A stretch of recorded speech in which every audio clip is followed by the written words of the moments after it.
Chapter 3. When another night came, the columns, changed to purple streaks, filed across two pontoon bridges. A glaring fire wine-tinted the waters of the river. Its rays, shining upon the moving masses of troops, brought forth here and there sudden gleams of silver and gold. Upon the shore a dark and mysterious range of hills was curved against the sky. The insect voices of the night sang solemnly. After this crossing, the youth assured himself that at any moment they might be suddenly and fearfully assaulted from the caves of the lowering woods. He kept his eyes watchfully upon the darkness. But his regiment went unmolested to a campaign place, and its soldiers slept the brave sleep of wearied men. In the morning they were routed out with early energy, and hustled along a narrow road that led deep into the forest. It was during this rapid march that the regiment lost many of the marks of a new command. The men had begun to recount the miles upon their fingers, and they grew tired. "Sore feet and damn short rations, that's all," said the loud soldier. There was perspiration and grumblings. After a time, they began to shed their knapsacks. Some tossed them unconcernedly down. Others hid them carefully, asserting their plans to return for them at some convenient time. Men extricated themselves from thick shirts. Presently, few carried anything but their necessary clothing, blankets, haversacks, canteens, and arms and ammunition. "You can now eat, drink, sleep, and shoot," said the tall soldier to the youth. "That's all you need. What do you want to do? Carry a hotel?" There was a sudden change from this ponderous infantry of theory to the light and speedy infantry of practice. The regiment, relieved of a burden, received a new impetus.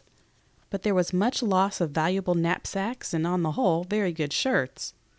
But the regiment was not yet veteran-like in appearance. Veteran regiments in the army were likely to be very small aggregations of men. Once, when the command had first come to the field, some perambulating veterans, noting the length of their column, had accosted them thus: "Hey, fellers, what brigade is that?" And when the men had replied that they formed a regiment and not a brigade, the older soldiers had laughed and said, "Oh, God!" Also, there was too great a similarity in the hats. The hats of a regiment should properly represent the history of headgear for a period of years. And moreover, there were no letters of faded gold speaking from the colors. They were new and beautiful, and the color-bearer habitually oiled the pole. Presently, the army again sat down to think. The odor of the peaceful pines was in the men's nostrils. The sound of monotonous axe blows rang through the forest, and the insects, nodding upon their perches, crooned like old women. The youth returned to this theory of a blue demonstration. One gray dawn, however, he was kicked in the leg by the tall soldier, and then, before he was entirely awake, he found himself running down a wood road in the midst of men who were panting from the first effects of speed. His canteen banged rhythmically upon his thigh, and his haversack bobbed softly. His musket bounced a trifle from his shoulder at each stride, and made his cap feel uncertain upon his head. He could hear them whisper jerky sentences. "Say, what's all this about? What the thunder we skedaddling this way for? Billy, keep off my feet.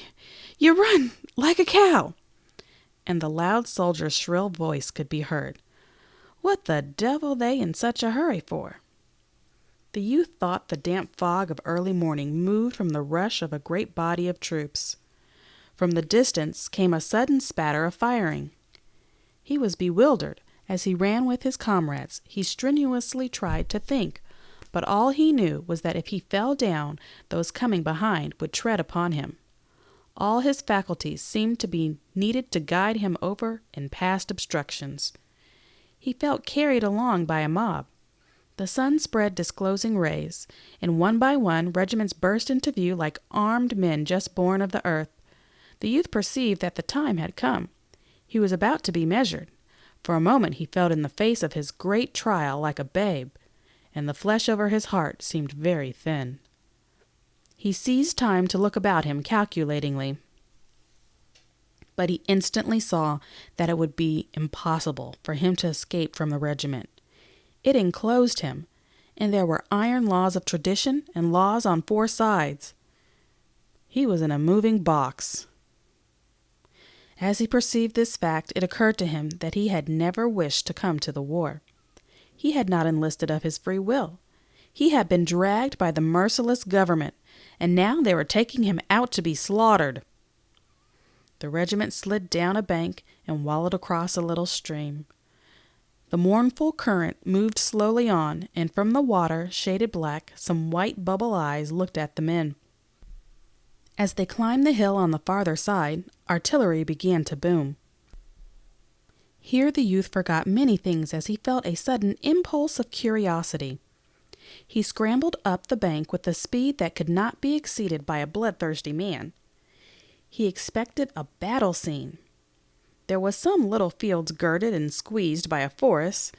Spread over the grass and in among the tree trunks, he could see knots and waving lines of skirmishers who were running hither and thither and firing at the landscape. A dark battle line lay upon a sun-struck clearing that gleamed orange color. A flag fluttered. Other regiments floundered up the bank. The brigade was formed in line of battle, and after a pause, started slowly through the woods in the rear of the receding skirmishers, who were continually melting into the scene to appear again farther on. They were always busy as bees, deeply absorbed in their little combats. He did not use care to avoid trees and branches, and his forgotten feet were constantly knocking against stone or getting entangled in briars. He was aware that these battalions, with their commotions, were woven red and startling into the gentle fabric of softened greens and browns. It looked to be a wrong place for a battlefield. The skirmishers in advance fascinated him. Their shots into thickets and at distant and prominent trees spoke to him of tragedies, hidden, mysterious, solemn. Once the line encountered the body of a dead soldier. He lay upon his back, staring at the sky. He was dressed in an awkward suit of yellowish brown. The youth could see that the soles of his shoes had been worn to the thinness of writing paper, and from a great rent in one the dead foot projected piteously. And it was as if fate had betrayed the soldier. In death it exposed to his enemies that poverty which in life he had perhaps concealed from his friends. The ranks opened covertly to avoid the corpse. The invulnerable dead man forced a way for himself. The youth looked keenly at the ashen face. The wind raised the tawny beard. It moved as if a hand were stroking it. He vaguely desired to walk around and around the body and stare. The impulse of the living to try to read in dead eyes the answer to the question. During the march, the ardor which the youth had acquired when out of view of the field rapidly faded to nothing. His curiosity was quite easily satisfied. If an intense scene had caught him with its wild swing as he came to the top of the bank, he might have gone roaring on. This advance upon nature was too calm. He had opportunity to reflect. He had time in which to wonder about himself and to attempt to probe his sensations. Absurd ideas took hold upon him. He thought that he did not relish the landscape. It threatened him. A coldness swept over his neck, and it is true that his trousers felt to him that they were no fit for his legs at all. A house standing placidly in distant fields had to him an ominous look. The shadows of the woods were formidable. He was certain that in this vista there lurked fierce-eyed hosts.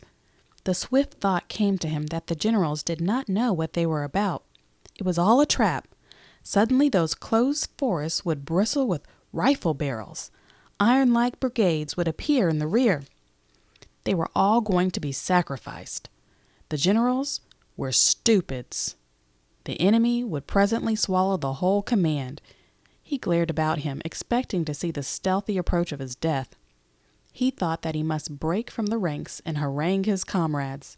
They must not all be killed like pigs, and he was sure it would come to pass unless they were informed of these dangers. The generals were idiots to send them marching into a regular pen. There was but one pair of eyes in the corps. He would step forth and make a speech. Shrill and passionate words came to his lips. The line, broken into moving fragments by the ground, went calmly on through fields and woods. The youth looked at men nearest him and saw, for the most part, expressions of deep interest, as if they were investigating something that had fascinated them. One or two stepped with overvaliant airs, as if they were already plunged into war. Others walked as upon thin ice. The greater part of the untested men appeared quiet and absorbed. They were going to look at war, the red animal war, the blood-swollen god, and they were deeply engrossed in this march. As he looked, the youth gripped his outcry at his throat. He saw that even if the men were tottering with fear, they would laugh at his warning. They would jeer him, and if practicable, pelt him with missiles. Admitting that he might be wrong, a frenzied declamation of the kind would turn him into a worm. He assumed then the demeanor of one who knows that he is doomed alone to unwritten responsibilities. He lagged with tragic glances at the sky. He was surprised presently by the young lieutenant of his company, who began heartily to beat him with a sword, calling out in a loud and insolent voice, "Come, young man, get up into the ranks here. No skulking'll do here." He mended his pace with suitable haste, and he hated the lieutenant, who had no appreciation of fine minds. He was a mere brute. After a time, the brigade was halted in the cathedral light of a forest. The busy skirmishers were still popping. Through the aisles of the wood could be seen the floating smoke from their rifles. Sometimes it went up in little balls, white and compact. During this halt, many men in the regiment began erecting tiny hills in front of them. They used stones, sticks, earth, and anything they thought might turn a bullet. Some built comparatively large ones, while others seemed content with little ones. This procedure caused a discussion among the men. Some wished to fight like duelists, believing it to be correct to stand erect and be, from their feet to their foreheads, a mark. They said they scorned the devices of the cautious, but the others scoffed in reply, and pointed to the veterans on the flanks who were digging at the ground like terriers. In a short time, there was quite a barricade along the regimental fronts. Directly, however, they were ordered to withdraw from that place. This astounded the youth. He forgot his stewing over the advance movement. "Well then, what did they march us out here for?" he demanded of the tall soldier. The latter, with calm faith, began a heavy explanation, although he had been compelled to leave a little protection of stones and dirt, to which he had devoted much care and skill. When the regiment was aligned in another position, each man's regard for his safety caused another line of small entrenchments. They ate their noon meal behind a third one. They were moved from this one also. They were marched from place to place with apparent aimlessness. The youth had been taught that a man became another thing in a battle. He saw his salvation in such a change. Hence this waiting was an ordeal to him. He was in a fever of impatience. He considered that there was denoted a lack of purpose on the part of the generals. He began to complain to the tall soldier. "I can't stand this much longer," he cried. "I don't see what good it does to make us wear out our legs for nothing." He wished to return to camp, knowing that this affair was a blue demonstration, or else to go into a battle and discover that he had been a fool in his doubts and was, in truth, a man of traditional courage. The strain of present circumstances he felt to be intolerable. The philosophical tall soldier measured a sandwich of cracker and pork and swallowed it in a nonchalant manner. "Oh, I suppose we must go reconnoitering around the country just to keep 'em from getting too close, or to develop 'em or something." "Huh," said the loud soldier. "Well," cried the youth, still fidgeting, "I'd rather do anything most than go tramping around the country all day, doing no good to nobody and just tiring ourselves out." "So would I," said the loud soldier. "It ain't right. I tell you, if anybody with any sense was a running this army, it—" "Oh, shut up," roared the tall private. "You little fool, you little damn cuss. You ain't had that there coat and them pants on for 6 months, and yet you talk as if—" "Well, I want to do some fighting anyway," interrupted the other. I didn't come here to walk. I could have just walked to home. Round and round the barn if I just wanted to walk." The tall one, red-faced, swallowed another sandwich as if taking poison in despair. But gradually, as he chewed, his face became again quiet and contented. He could not rage in fierce argument in the presence of such sandwiches.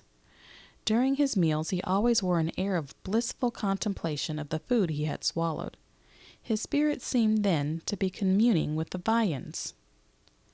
He accepted new environment and circumstance with great coolness, eating from his haversack at every opportunity.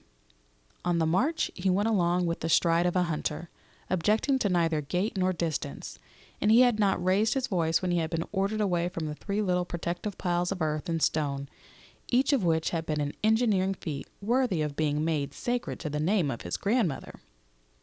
In the afternoon the regiment went out over the same ground it had taken in the morning. The landscape then ceased to threaten the youth. He had been close to it and become familiar with it. When, however, they began to pass into a new region, his fears of stupidity and incompetence reassailed him, but this time he doggedly let them babble. He was occupied with his problem, and in his desperation he concluded that the stupidity did not greatly matter. Once he thought he had concluded that it would be better to get killed directly and end his troubles. Regarding death thus out of the corner of his eye, he conceived it to be nothing but rest, and he was filled with a momentary astonishment that he should have made an extraordinary commotion over the mere matter of getting killed. He would die. He would go to some place where he would be understood. It was useless to expect appreciation of his profound and fine senses from such men as the lieutenant. He must look to the grave for comprehension. The unceasing skirmish fire increased to a long clattering sound. With it was mingled far-away cheering. A battery spoke. Directly the youth would see the skirmishers running. They were pursued by the sound of musketry fire.